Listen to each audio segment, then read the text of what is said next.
नमस्कार साथियों, आज हमारे साथ हैं advocate Bharat Bhushan Gurjar, Punjab and Haryana high court Chandigarh. आज हम इनसे यूजीसी को लेकर बात करते हैं।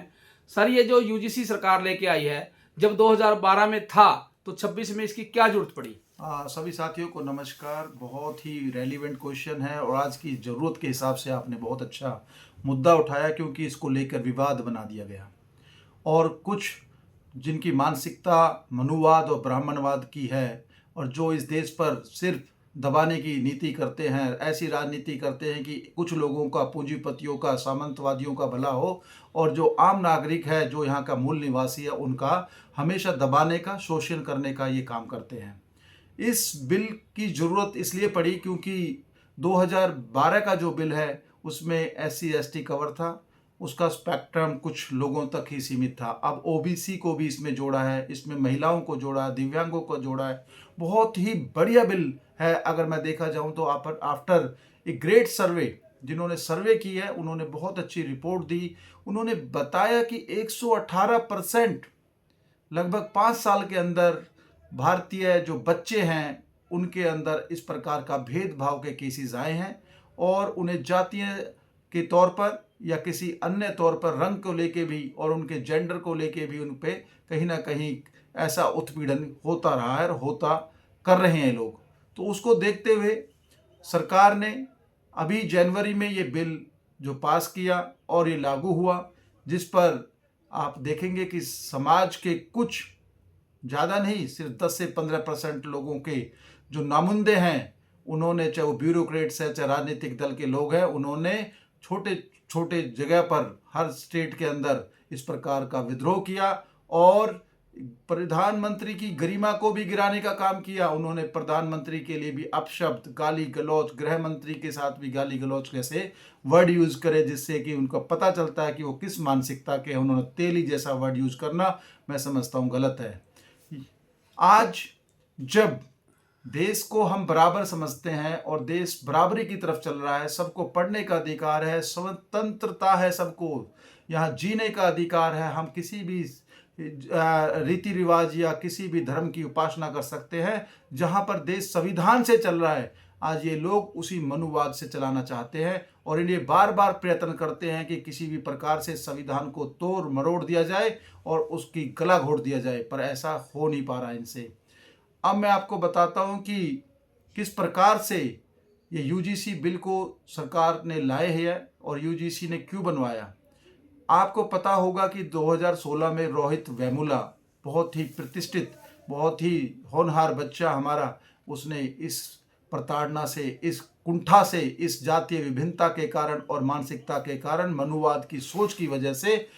आत्महत्या की। उसके बाद एक और बेटी ने, पायल तड़वी, जिसने भी इसी से तंग होकर, इस जो ये लोग इन्होंने उसको तंग किया, हैरेसमेंट किया, बुलिज्म, और उसके साथ जो ये अनफेयर प्रैक्टिसेस यूज़ करते थे, डेरोगेटरी रिमार्क्स यूज़ करते थे जातीय लोगों पर, तो जो उस पर तंग किया, तो उसने बेटी ने बाद में आत्महत्या की। जिसके बाद में रोहित वेमुला की माँ और पायल तड़वी की माँ सुप्रीम कोर्ट की तरफ रुख किया और वहाँ पीआईएल डाली, जिस पर सुप्रीम कोर्ट ने 2019 में कहा कि इस प्रकार की कमेटी बनाई जाए जिससे कि ये भेदभाव खत्म हो और ऐसे रूल्स और रेगुलेशन बनाओ ताकि समाज में समानता आए। यहाँ पर उसमें जो कमेटी बनाएगी उसको हेडिड किया दिग्विजय सिंह, जो कि चीफ मिनिस्टर मध्य प्रदेश रहे। उन्होंने हेडिड किया और बहुत ही अच्छे रूल्स बनाए। उन्होंने कहा कि इक्विटी स्काउट होनी चाहिए। उन्होंने कमेटी की बात करी जिसमें विभिन्न प्रकार के लोगों को उसमें शामिल किया जाए। उन्होंने कहा कि इसकी रिपोर्ट बहुत जल्दी दी जाएगी और अगर किसी प्रकार का डिस्क्रिमिनेशन होता है तो जो वहाँ पर कॉलेज है, यूनिवर्सिटी है, जो संस्थान है, उसका जो एफिलिएशन है वो कैंसिल होगा, उसका जो एड मिलती है उसको, फाइनेंशियल एड, वो भी ख़त्म होगी। तो कहीं ना कहीं से ये बहुत ही अच्छा प्रयास है और जो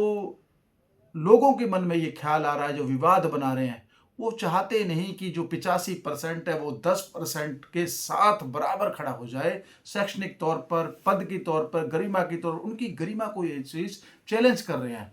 तो इसमें एक चीज़ और बताना चाहूँगा कि मैं जब ये इस प्रकार का वाद विवाद बनाया गया, विद्रोह किया, प्रोटेस्ट एजिटेशन चल रहे थे, तो वो प्रोटेस्ट एजिटेशन मैं देख रहा था, कुछ ऐसी संकीर्ण मानसिकता या ऐसे कुछ ही लोग थे, चंद लोगों ने, पर उन्होंने इतनी गंदी गंदी गालियां प्रधानमंत्री को दी जिससे मुझे तो बहुत ही शर्म आती है इन लोगों पर कि ये पढ़े लिखे लोग भी हैं या ये वो लोग हैं जो उच्च और कुलीन की बात करते हैं। हमारे 85% लोगों ने कहीं भर भी, जब इनका 10% का ईडब्ल्यूएस मिला, कहीं पर भी कोई विद्रोह नहीं किया। हमारे 85% लोगों ने इनके ईडब्ल्यूएस को लेके या जो ये संस्थागत आज हमारे संस्थाओं पर कब्जा करके बैठे हैं, चाहे वो सुप्रीम कोर्ट है, चाहे हाई कोर्ट है, चाहे जुडिशरी है, चाहे अन्य संस्थाओं पर जो ये राजनीतिक रूप से भी आज हमारे जो संस्थाओं पर कब्जा करके बैठे हैं, लोकतंत्र की हत्या करते हैं, दिन भर न्याय पर कब्जा करने की कोशिश करते हैं, न्याय तंत्र में भी ये इंटरफेयर करते हैं और ये बहुत सारे जजमेंट्स में भी आया है। अभी इलाहाबाद हाई कोर्ट ने कहा है कि सरकार को दिखाने के लिए कहीं ना कहीं हाफ एनकाउंटर किए जा रहे हैं, प्रमोशन मांगते हैं उससे। तो मैं इसमें साफ कह देना चाहता हूं कि जो आपका ये क्वेश्चन है कि क्या जरूरत पड़ी, जरूरत है। आज 75 साल बाद भी आज़ादी के अगर हम लोग एक दूसरे के साथ कटुता रखते हैं, एक दूसरे को ऊंच और नीच और ऐसे शूद्र जैसे वर्ड यूज करते हैं, चोर डाकू कहते हैं, या हमें भैंस चराने वाले या गाय चराने या चुटिया उखाड़ देते हैं, तो मैं समझता हूं यहां बहुत जरूरत है। क्या ये समाज के लिए लाभकारी है या विभाजनकारी? देखिए, कोई भी रूल्स और रेगुलेशन बनाए जाते हैं तो समाज को संचालित करने के लिए बनाए जाते हैं ताकि समाज सभ्य तरीके से चले। और समानता की जो बात है वो बाबा साहब अम्बेडकर के संविधान में आर्टिकल 14 में लिखा हुआ है। उसमें स्पष्ट लिखा हुआ है कि देयर इज नो डिस्क्रिमिनेशन, और डिस्क्रिमिनेशन जो करेगा he has to be, I can say, punished. So यहाँ पर सीधी सी बात है समाज के लिए, क्योंकि 85% लोगों की बात है।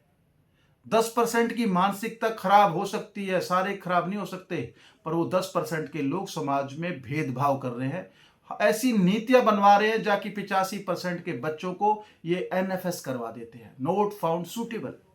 और इंटरव्यू में उनके मार्क्स कम करके उनको डिमोरलाइज किया जाता है, कहीं ना कहीं उनकी प्रतिभा को खत्म करने का काम किया जाता है, उनके हकों पर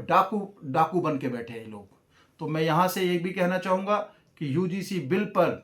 और जो यूजीसी रूल रेगुलेशन पर 2026 में आज माननीय सुप्रीम कोर्ट ने बगैर सुने, बगैर दूसरे को पक्ष को सुना और जो ये स्टे कर दिया गया है, और जिसमें सुप्रीम कोर्ट के जो माननीय चीफ जस्टिस है उनका ये आता है कि ये वेग है, और उसमें ये भी लिखा there is possibility of misuse. Sir, मैं यहाँ से कहना चाहूँगा, आप पूरे देश को अवगत करा देता हूँ, कौन सा ऐसा कानून है इस देश में जिसका मिसयूज नहीं होता। चाहे वो अगर देखा जाए तो 498 डीवी एक्ट, आईपीसी, हर कानून का मिसयूज यहां पर होता है, और there is a possibility of use and misuse. जहां यूज होगा वहां मिसयूज भी होगा, but we have to put stringent और ऐसे एफर्ट्स पुट करने चाहिए कि ताकि जो मिसयूज कर रहा है उसका भी आप कानून के द्वारा उसको सजा करवाने काम करें। पर बात यहां है, क्यों ऐसी फाइंडिंग आई कि सिर्फ ये 10% या 15% लोग ही की मानसिकता है, और वो फाइंडिंग में आप देखेंगे तो उसमें जो बीजेपी के भी कई मंत्री उसमें शामिल रहे, और कांग्रेस के भी हैं, अन्य पार्टियों के भी हैं, सभी को दिक्कत है इससे, क्योंकि समाज को ये तोड़ने का काम कर रहे हैं। आज समाज के लोग समझ चुके हैं, आज हमारा 85% वर्ग समझ चुका है, SC ST OBC समझ चुका है कि अब नहीं, अब हम पिछड़े नहीं रहेंगे।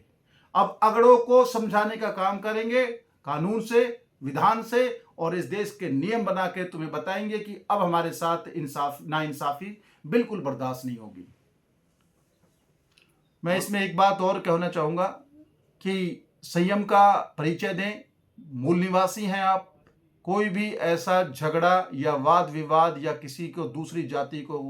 आप टारगेट ना करें, और कानून के पर भरोसा रखें, न्यायालय पे भरोसा रखें। जरूर इसका जो विवाद बनाया गया है ये स्टे है, परमानेंट नहीं है, ये खत्म होगा और ये कानून लागू होगा, और हमारे बच्चे